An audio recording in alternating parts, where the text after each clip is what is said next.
97.1. Forever! Dear Papa Dudut, binabati ko po kayo at ang lahat ng ating mga kabarangay. Ako po si Maming, 67 years old at retired teacher. Dahil retired na po ako at ngayon ay nagbabantay na lamang sa tindahan, ay araw-araw ko pong nasusubaybayan ang inyong napakagandang programa sa radyo na siyang nagbibigay sa akin ng kaligayahan at aliw sa pang-araw-araw. Ang ibabahagi ko po sa inyo ay tungkol sa masalimuot at malungkot na pinagdaanan ko kung kailan ako po ay tumungtong na sa huling yugto ng buhay ko, na sana'y kapulutan din ang aral o inspirasyon kahit na papaano ng inyong mga tagapakinig. Tubong Bicol po ako, Papa Dudut. Ngunit nang mag-asawa at magkaanak na po kami ng asawa kong si Rico, ay lumipat na po kami sa Maynila. Nasa mga 30 anyos pa kami ng asawa ko nang nagpa-Maynila kami. Karay-karay ang aming nag-iisang anak na si Ronaldo. Nakakuha po ako ng trabaho bilang teacher sa isang public school. Nakakuha po kami ng isang maliit na apartment sa may bandang Bloomingtreet. Nang nagpa-Maynila po kami ay wala din kaming mga kamag-anak o kakilala sa Maynila. Kaya't kapag kapos kami o may problema ay wala din kaming kaagad na maaasahang tutulong. Naging mahirap po ang buhay namin ni Rico. Pero sa awa ng Diyos ay nairaos naman po namin ang pagpapaaral namin sa nag-iisang anak namin na si Ronaldo. At kapag weekend ay meron kaming extra na pera para makakain sa labas. O kung hindi man ay makapanood ng sine ng buong pamilya. Dahil kami rin po ang kauna-unahang nagpa-Maynila at medyo nakakaangat ng kaunti ang estado ng buhay, ay naging parang bahay tuluyan na rin kami ng mga kamag-anak namin na sumusubok ng kanilang swerte sa Maynila. At nang tumagal nga po ay ang ilan sa aking pamangkin na planong magkolehiyo sa Maynila ay sa amin na rin po nanunuluyan. Linda, pasok anak! Kumusta naman ang biyahe mo? Okay naman po, Auntie Maming.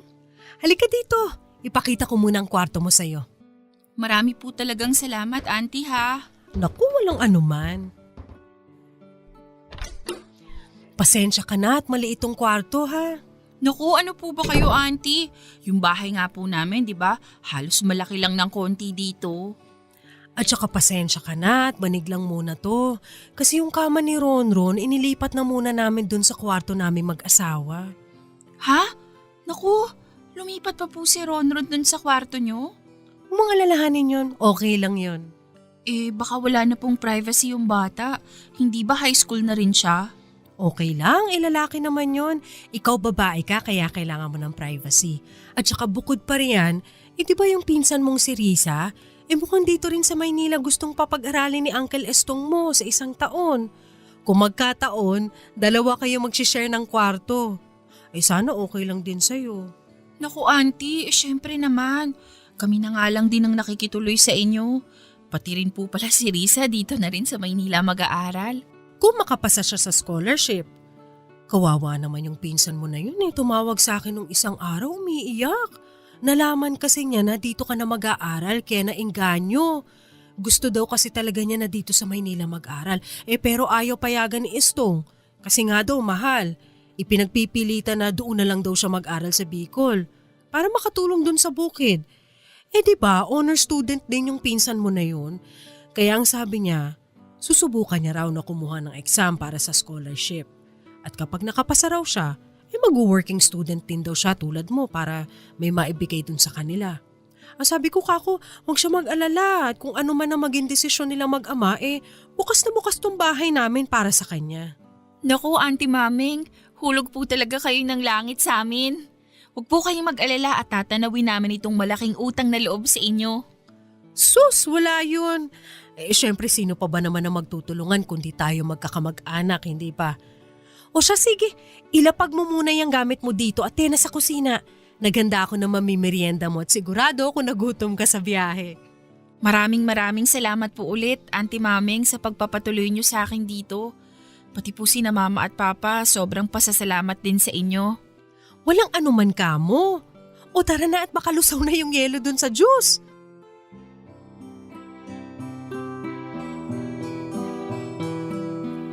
Pumasa po sa scholarship ang isa kong pamangkin na si Risa. Kaya nang sumunod na taon ay sa amin na rin po siya nakituluyan habang nag-aaral sa kolehiyo. At dahil na rin po siguro sa kanila, ay nang tumagal ay nagsunod-sunod na rin po ang iba naming mga pamangkin at kamag-anak at parang naging boarding house na ang bahay namin sa lahat ng mga kamag-anak na gustong makipagsapalaran sa Maynila. Pero syempre po dahil kamag-anak ay hindi na kami naningil ng bayad. Kung minsan po ay sila rin ang bahala sa pagkain nila. Pero kadalasan po, lalo na kapag almusal ay lahat po sila ay kumakain na rin sa amin. Kaya pati ang pagbabudget ay kabilang na rin po ang aming mga naging anak-anakan. Syempre bukod po dyan ay dahil kami na nga po ang parang tumayong mga magulang ng mga bata, ay kapag umuwi sila ng gabi, nagkakasakit o kung anumang problema, ay syempre kami po ang nag-aalala at nag-aalaga.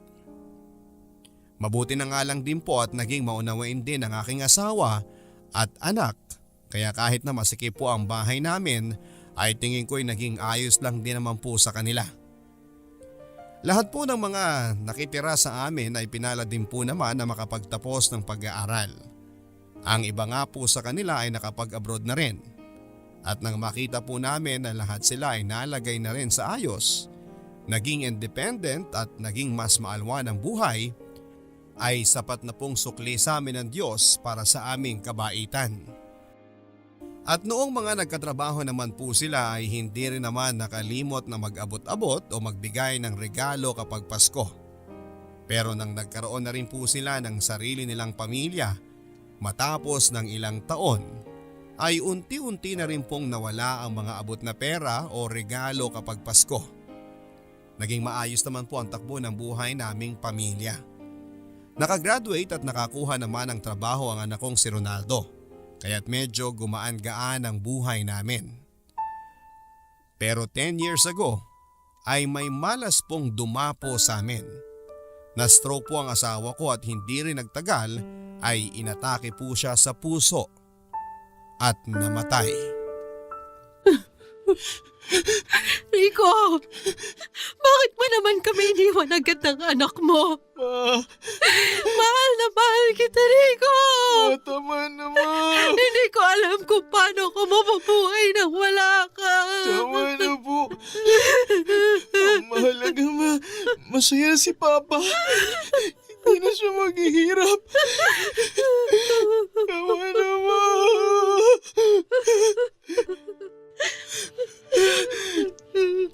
Auntie Maming, Ron.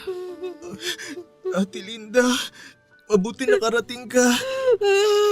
Wala na Uncle Rico mo, Linda. Napakabait po ni Uncle Rico, Auntie. Sigurado po ako kung nasaan man siya ngayon. Masaya na siya at payapa.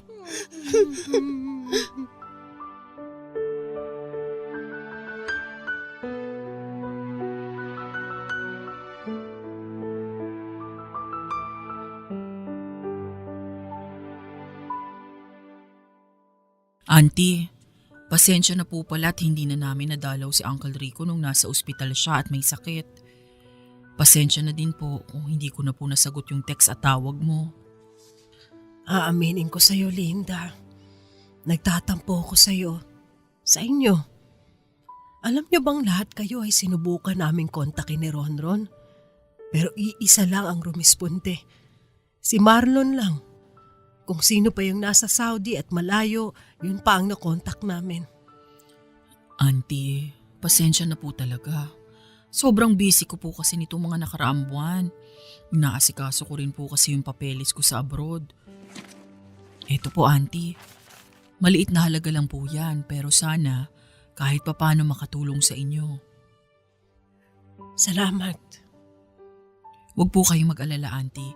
Kapag ando na po ako sa abroad, hindi ko po kayo malilimutan ni Ronron. Linda, huwag ka nalang magbitiw ng mga salita na mahirap to pa rin. Alam ko na busy ka at may mga anak ka ring inaasikaso. Ayos lang kami ni Ronron. Huwag mo na kaming alalahanin. Hindi rin naman mahalaga ang pera eh. Ang sa akin lang sana kahit na moral support man lang o pampalakas ng loob na ibigay niyo sa amin dati. Sa uncle niyo nung napubuhay pa siya, nung may sakit pa. Alam mo ba na ikaw nga ang paborito niyang pamangkin? Dahil ikaw ang pinakaunang nanirahan sa amin at naging close kay Ronron. Sorry po, Auntie. Sorry po talaga. Hindi ko po sinasadya. Pasensya na rin po kung nitong mga nakaraang taon, madalang na rin po akong kumontak sa inyo. Ayos lang anak. Naintindihan ko. Salamat din at nakarating ka. Alam kong narito ngayon si Rico at siya kung masaya yon na nakarating ka dito sa burol niya.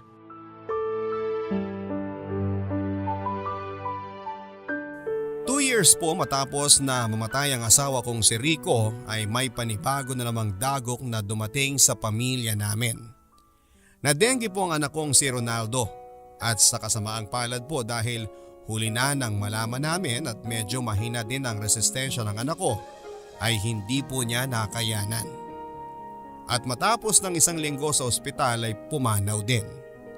Dahil hindi na rin po nakapag-asawa si Ronaldo ay bigla-bigla po tuloy ay naiwan na lamang ako ng mag-isa sa buhay at lubog sa utang sa ospital at mga kamag-anak.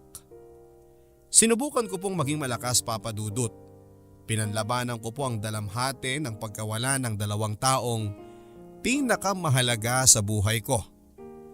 Kahit na minsan ay iniisip ko po na sana'y kunin na rin ako ng Panginoon para malagay na rin ako sa tahimik at makapiling ko na lamang sila sa langit. Pinanlabanan ko po ang magalit sa Diyos, Papa Dudut. Sa kabila ng kabaitan at mga pagkakawang gawa naming pamilya, ay tila naging kapalit ay pighati. At akala ko nga po ay hanggang doon na lamang ang paghihirap na mararanasan ko. Pero 3 years ago ay na-diagnose naman po ako na meron akong osteoporosis. Mahina ang buto ko. At ang sakit ko na raw pong yun ay lalala ng lalala sa mga susunod na taon. Kaya pinagbawalan na rin po ako na magbuhat ng mga mabibigat na bagay at mag-ingat sa pagkilos dahil konting dulas ko lang daw po ay maaari akong mabalian ng matindi. At ang pinakamalala po sa lahat ay baka dumating din ang panahon na maging halos disabled na ako dahil sa sakit ko sa buto. Isang araw ay nagkatotoo na nga po ang sinabi ng doktor. Habang naglilinis po ako ng CR ay nadulas ako sa sahig, Papa Dudut. At sumabog po ang napakatinding kirot sa aking balakang. Halos mawalan po ako ng malay sa sakit, Papa Dudut. Pero pinilit ko po na hilahin ang sarili ko at gumapang hanggang sa makarating sa may sala upang abutin ang cellphone ko sa sofa. Agad ko pong tinawagan ang aking kapatid na si Estong upang humingi ng saklolo.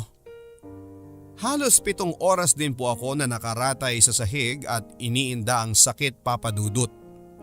Hindi ko na rin po naramdaman ang gutom dahil sa tindi ng sakit sa aking balakang. At nung kinagabihan po ay sa wakas ay dumating na ang pamangking kong si Risa at ang anak niyang si Makoy na taga Laguna at dinala ako sa ospital. Mahigit 1 linggo po ako na-confine sa ospital, Papa Dudut. At dahil sa dami ng bayarin ay halos nalimas din po ang mga naipon ko. Dahil din po sa aking kondisyon ay napilitan po tuloy ako na magretiro na sa pagtuturo at mamalagi na lamang sa bahay.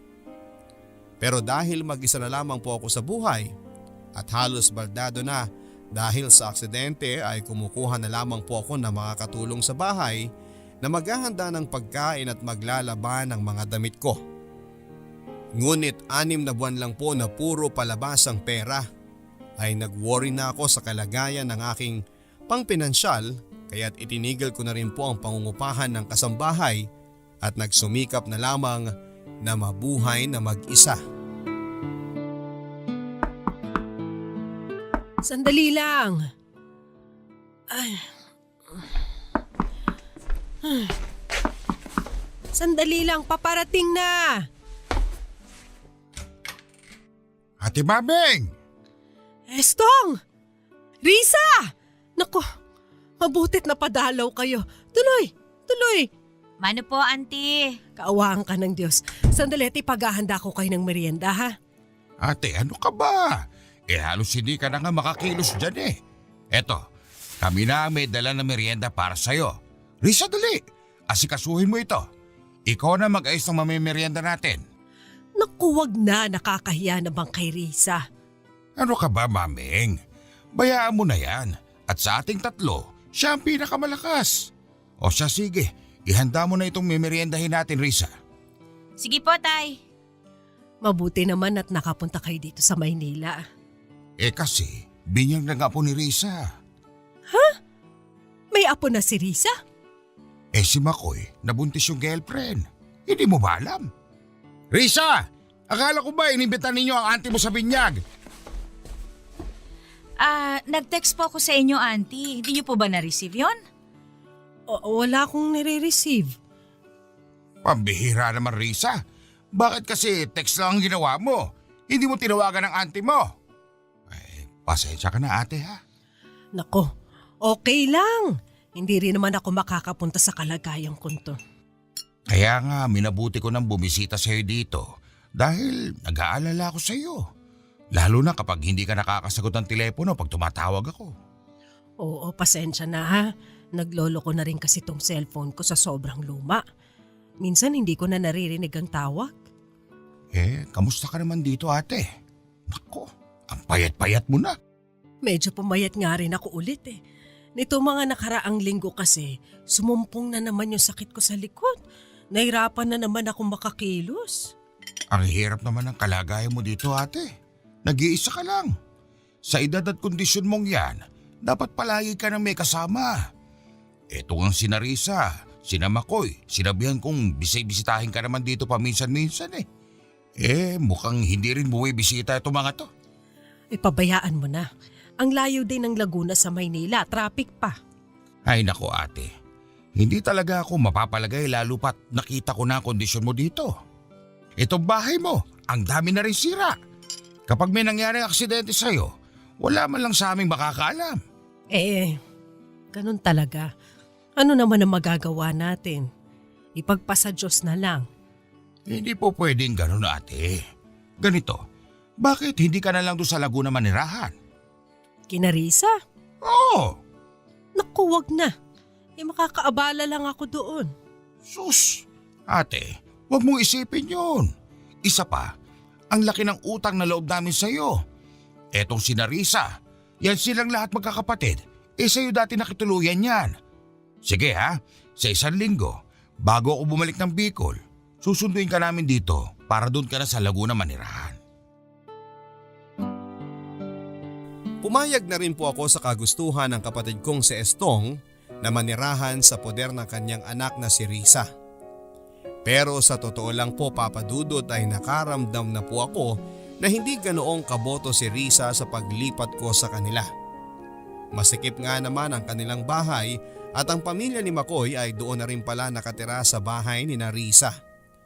Kaya't ang nangyari ay sa sofa na lamang po ako natutulog kapag gabi dahil puno na rin po ang 2 kwarto sa bahay. Pero para hindi naman ako masyadong maging pabigat ay tumutulong-tulong na rin po ako sa paglilinis sa bahay ni Risa kahit na meron na silang kasambahay. Noong una po ay naging maayos naman ang pakikitungo sa akin ni Risa, ng asawa niyang si Sandro at ng mga apo ko. Pero nang tumagal-tagal po, lalo na kapag umaatake ang sakit ko, ay doon ko na po sinimulang maramdaman na dagdag pasanin lang ako sa kanila.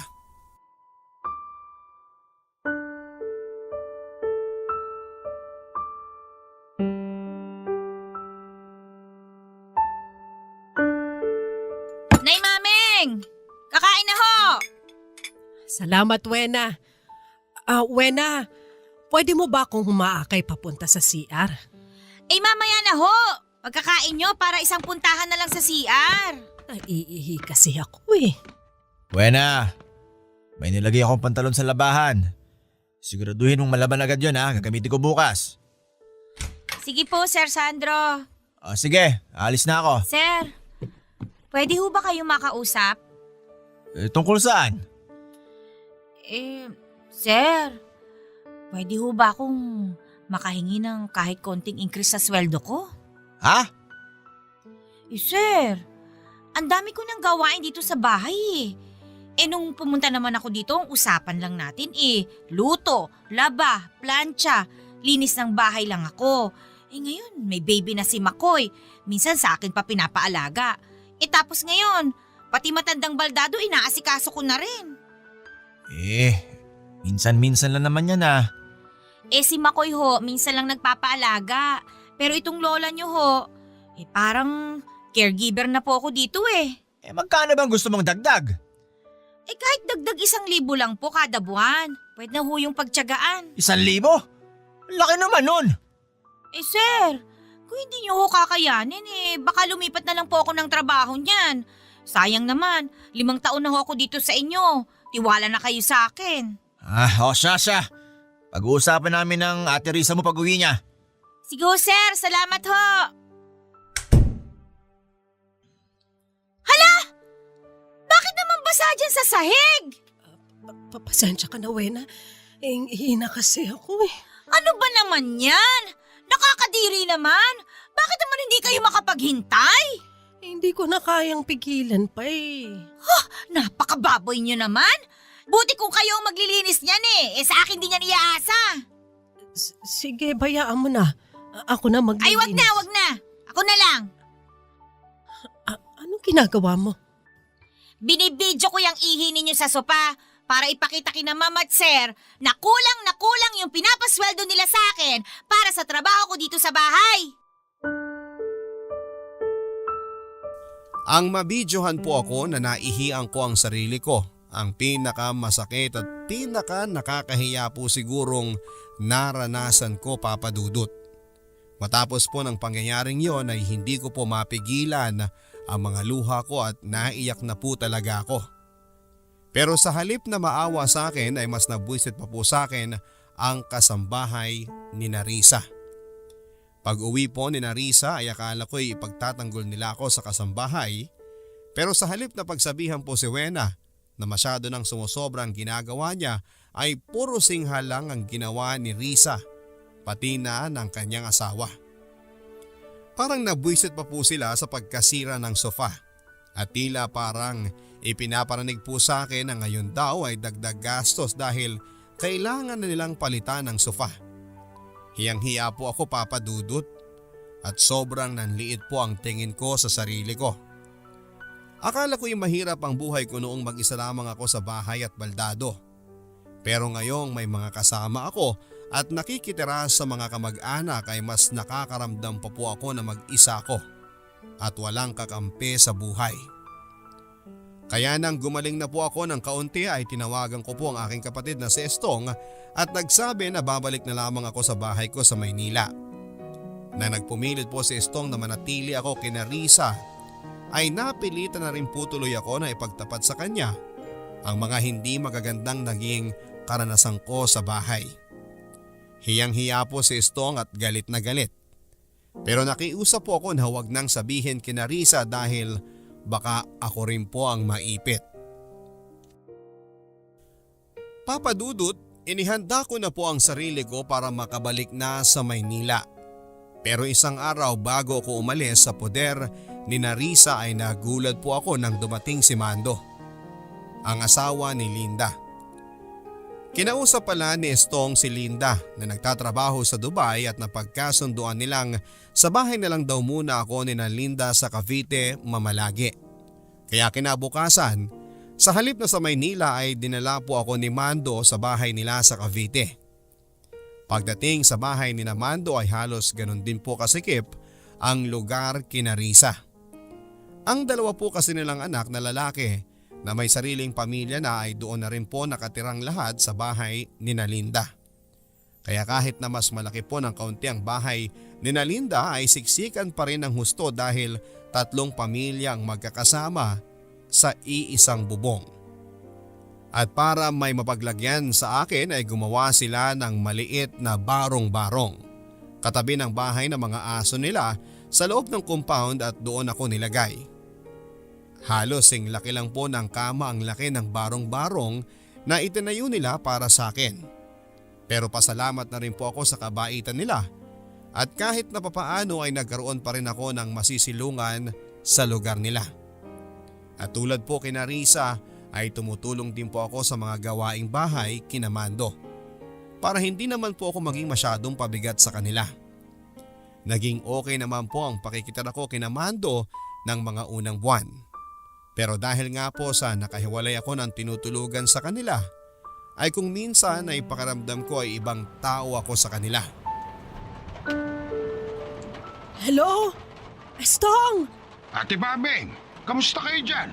Ang lakas daw ng tama nga ng bagyo dyan sa Sierra. Naku, eto nga sobrang lakas ng ulan, natatakot ako. At baka matangay itong bubong ko. Tumutulo na nga na kaunti dito yung ulan eh. Nako, baka mabasa ka riyan. Pumasok ka na lang doon sa bahay ni Namando. Hindi naman siguro tatangayin tong bubong. May awa ang Diyos. Ate, kumain ka na ba? Hindi pa nga eh. Pero okay lang, nakakain naman ako ng tanghalian. Bakit hindi ka kumain ng hapunan? Naku hapon kasi lumakas na yung bagyo kaya hindi na ako nakalabas ng bahay. Halak ka, hindi ka man lang dinala ng pagkain dyan. Hindi eh. Kalimutan ata nila. Ano ba naman yan? Teka, tatawagan ko si Mando. Ay wag guys Tong. Ako na lang. Pasok na lang ako maya-maya sa bahay. Alas 11 na ng gabi. Nalipasan ka na ng gutom niyan. Ayos lang. Ayos lang ako. Huwag mo na akong alalahanin. O siya, sige. Basta kung ano man ang emergency, tumawag ka kay Mando ha. Kung nahihiya ka, sa akin ka na lang tumawag at ako kukontak sa kanila. Sige. Okay. Ako ate, ayan ka na naman eh. Sige ka lang ng sige riyan. Baka mamaya hihirapan ka na. Ayos lang. Ayos lang ako. Hello? Estong! Hala, nawala na ng signal. Diyos ko! Tinangay na nga ang bubong! Ako, basang-basa na dito.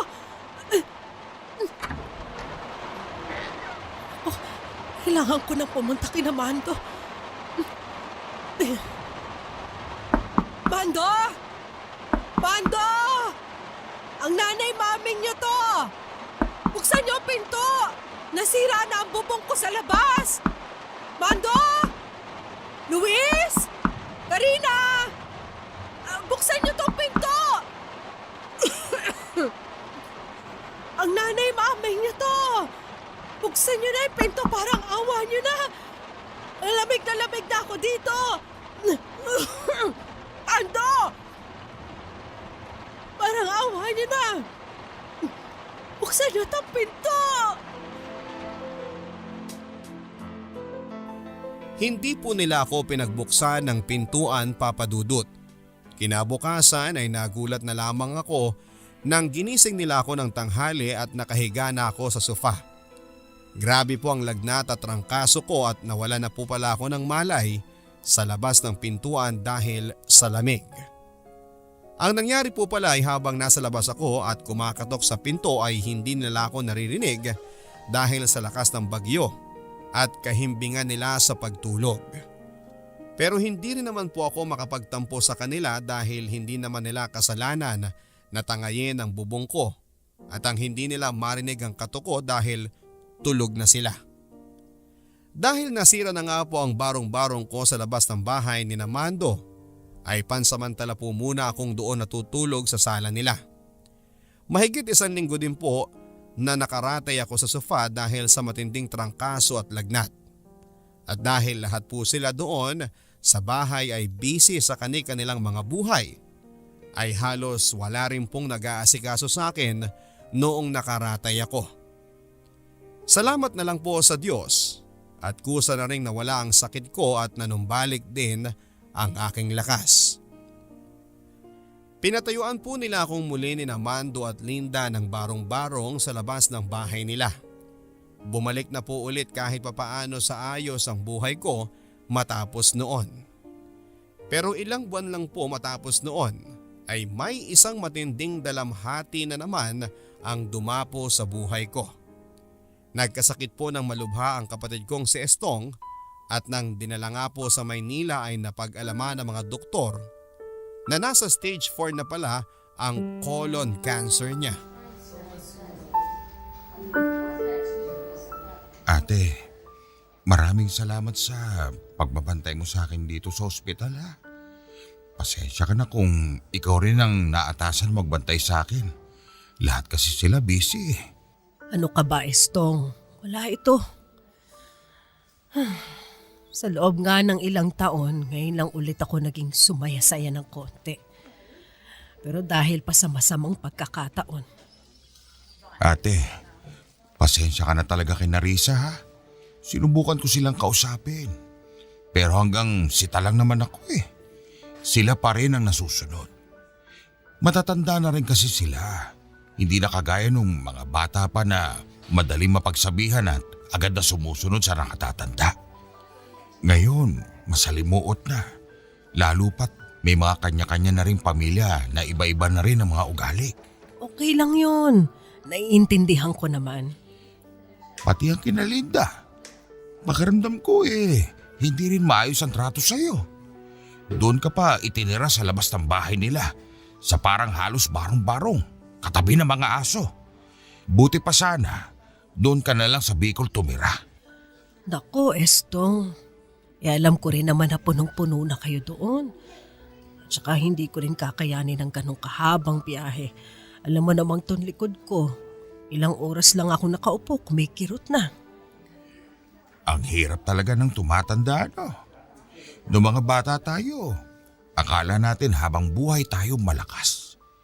Pero ito tayo ngayon, mahina, marupok ang buto, malapit na sa katapusan. Estong, huwag ka nga magsalita ng ganyan. Lakasan mo ang loob mo. Kakayanin mo to. Ate, nararamdaman ko na malapit na ako. Shh! Kapit lang. Lakasan mo ang loob mo. May awa ang Diyos. Ate, may kaunti akong naipon. Gusto kong ibigay na sa'yo yung 30,000 na matitira doon sa bangko ko matapos bayaran ng lahat ng mga gastusin dito sa ospital. Estong, tama na. Huwag ka magsalita ng ganyan. Gagaling ka pa. Ipunin mo yung 30,000 mo, okay? Basta ate, bukas, ibibigay ko sa'yo yung password ng ATM ko. Mag-withdraw ka doon ng 30,000. Kunin mo na yun ha. Hindi. Hindi ko kukunin yon. Gagaling ka pa. Ate, ipangako mo sa akin. Pakiusap, kunin mo yun. Para yun sa'yo. Yun ang huling tulong na maibibigay ko sa'yo. Gusto ko kapag wala na ako, kahit papano may pera ka man lang. Para kung ano't ano man ang mangyari, may uhugutin kang pera. Estong naman. Huwag ka naman magsalita ng ganyan. Ikaw na lang ang natitira kong kamag-anak. Huwag mo naman akong iwanan. Ako ang mas matanda. Dapat ako ang mauna. Ate, pasensya ka na. Pero kakayanin mo ito. Ha? Huwag kang mawawala ng pag-asa. Alam ko, naging mahirap na ang buhay mo matapos kang maulila sa asawa at anak mo. Pero naging mabait kayo. Naging mabait ka. May awa ang Diyos. Kaya kahit na wala ako at mag-isa ka na, pakatandaan mong may awa ang Diyos at kasama mo siya palagi. Estong, huwag kang ganyan, kapatid ko. Huwag kang magsalita ng ganyan. Gagaling ka pa. Lakasan mo ang loob mo, gagaling ka pa.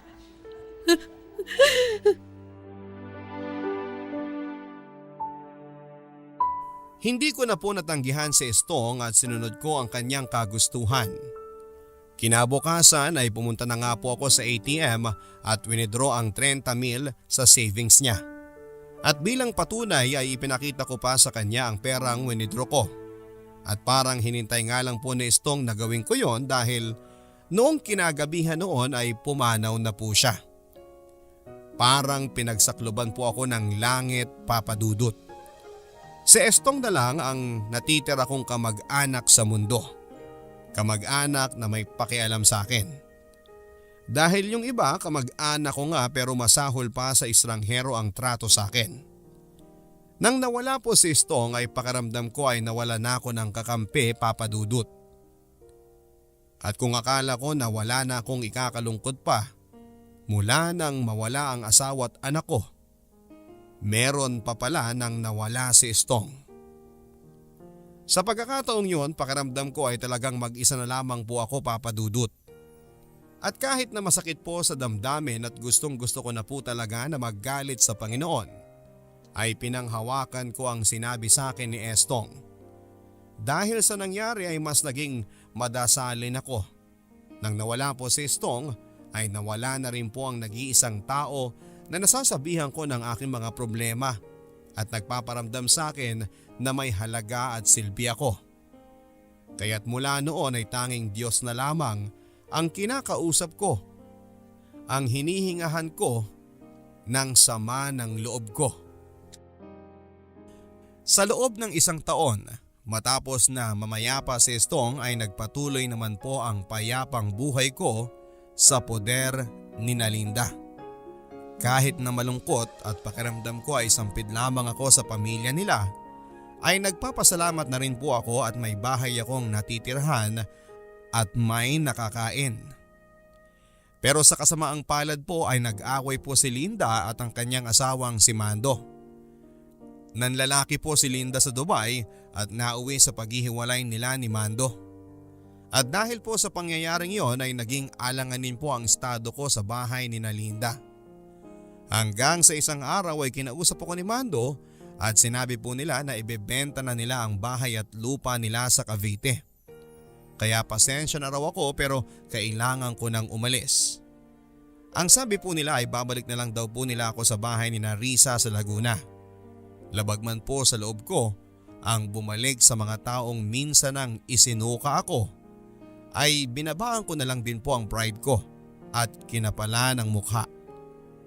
Alam ko naman po na wala na rin naman akong maaasahan at ibang mapupuntahan.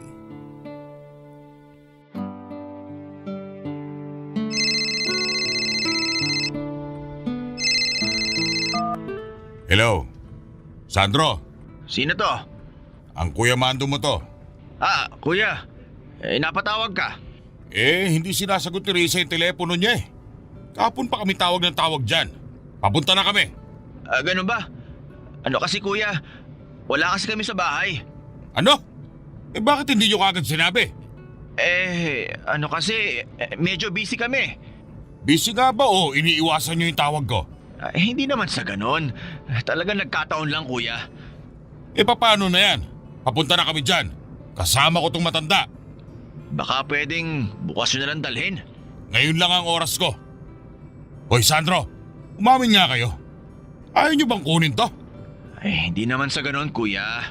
Ipinapaalala ko sa inyo na kayo may kamag-anak dito. Hindi ko kadugo to. At ngayon naghiwalay na kami niyang pisa ni Risa. Tapos na rin ang obligasyon ko dito. Ano kasi kuya Hello? Hello? Sandro! Lintik na! Walang hiya itong mga kamag-anak ni Linda. Ang gagaspang na mga ugali!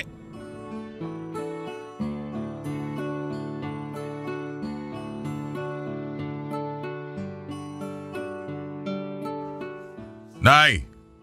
Nay Mameng! Gising! Ano yun? Magkakarga lang ako ng gasolina dito. Mag-CR ka na muna dyan. Ha? Hindi pa naman ako nasi-CR. Mag-CR na kayo kasi mahaba pa ang biyahe natin. Ganun ba? Sige.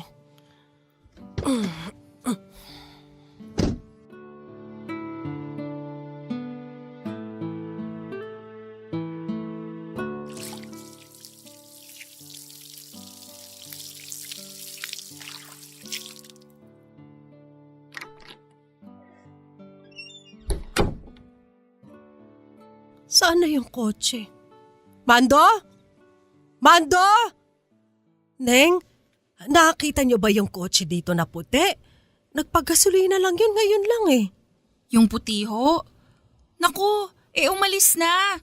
Sinubukan nga po naming habulin kasi may naiwan. Anong naiwan? Teka lang ho kukunin ko lang. Saan napunta si Mando? Nandito lang yun. Hindi naman ako nagtagal sa loob. Eto po, maleta.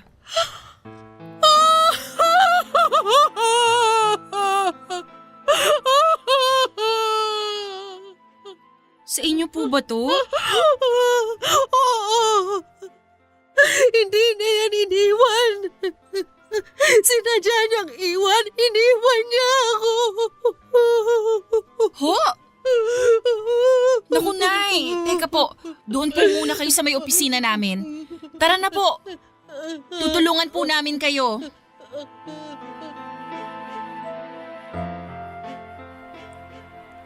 Kung dati ay pinanlalabanan ko po ang pakiramdam na parang aso na lang din ang pagtrato sa akin ni Mando nang ginawa nila ako ng barong-barong na katabi ng bahay ng mga aso nila. Sa punto pong yun ay natanggap ko ng ganun nga ang pagtingin nila sa akin. Iniwanan po ako ni Mando sa gasoline station na parang asong iniligaw ng walang puso nitong amo. Sa loob po ng opisina ng gasolinahan ay hindi ko na po napigilan ang paghagulhol. Naging mabait naman po ang attendant sa akin doon at pinabayaan lang ako na ihinga ang lahat ng nararamdaman ko. Nang kumalma na po ako ay doon nila ako kinausap. Ibinigay ko po ang address ni Risa sa Laguna at sinabi ko na doon dapat ako dadalhin ni Mando. Pero sa kung anumang dahilan ay nag-decide na lamang itong iwanan na lamang ako sa gasolinahan. Dahil po sa nangyari ay nagdesisyon na lamang sila na ihatid na lamang ako kina Risa at hindi kina Mando. Nagmabuting loob po ang isang attendant doon, si Joy. At inalok ako na doon muna sa bahay nila magpalipas ng gabi. At kinabukasan ay siya na rin po ang naghatid sa akin kina Risa sa Laguna.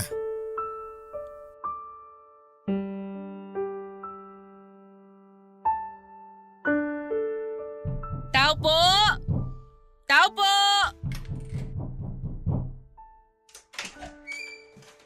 Anong kailangan mo? Nariyan po ba si Risa o kaya si Sandro?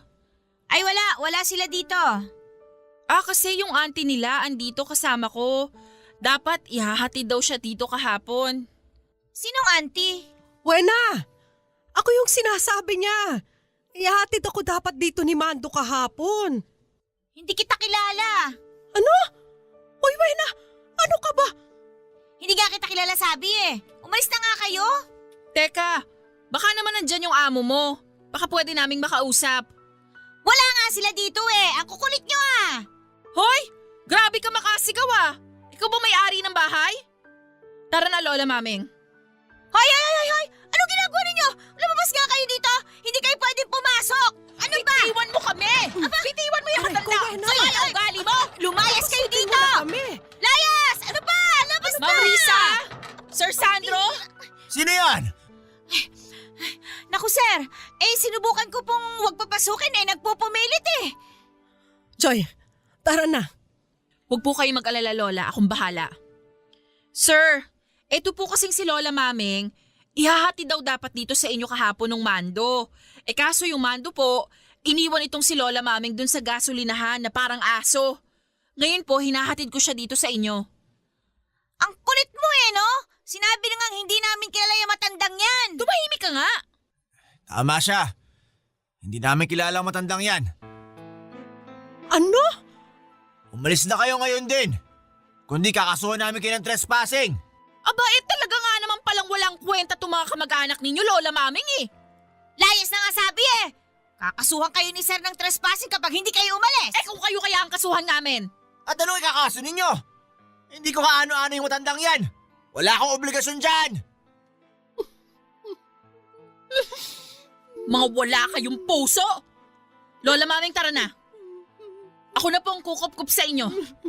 Hindi ko kayo iiwanan dito sa mga nilalang na to ng mga walang puso at kaluluwa. Shasha, alis na! Ikaw kanina ka pa eh. Aray ko! Yung bagay sa'yo, kapal na mukha mo. Alam mo? Tumigil na kayo! Wena, pabayaan mo na yan!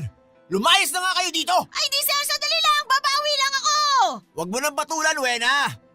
Sige ba? Ano ba ginagawa niyo dito? Umalis na kayo! Tandaan nyo, yung ugali ninyong yan, siguradong may karma din kayo. Ngayon pa lang magdasal-dasal na kayo. Nakapagtanda ninyo, hindi maging kasing ugali ninyo yung mga anak ninyo. Tatanda rin kayo. Tatanda ka rin. Mangungulubot at manghihina. Tara na po, Lola Mameng. Doon na lang kayo sa amin.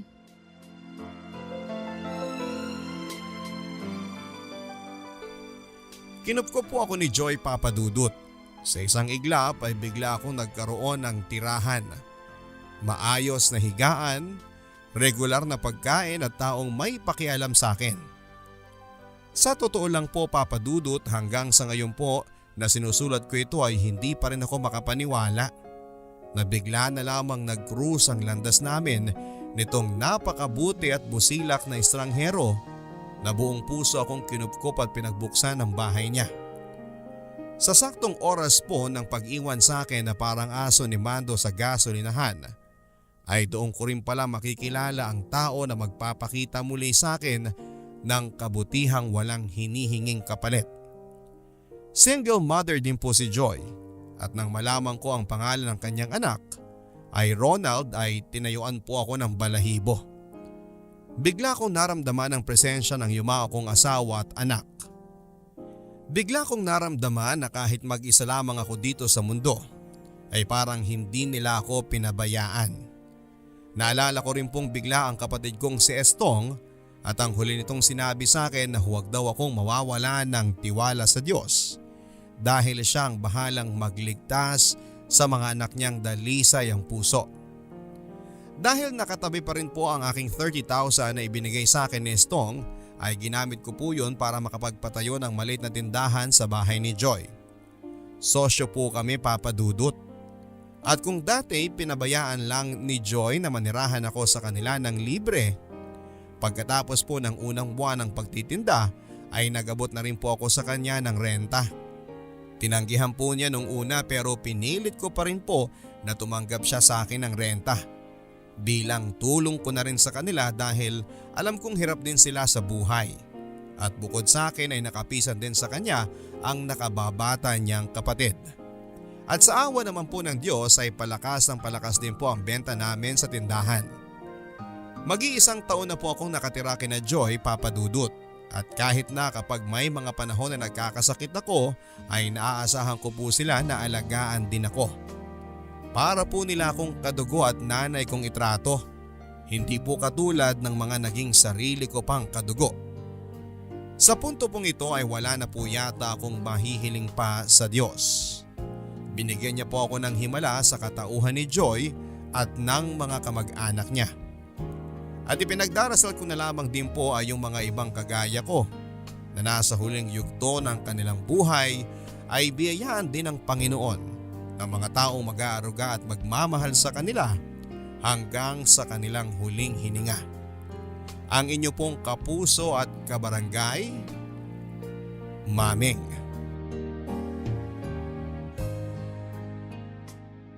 Forever.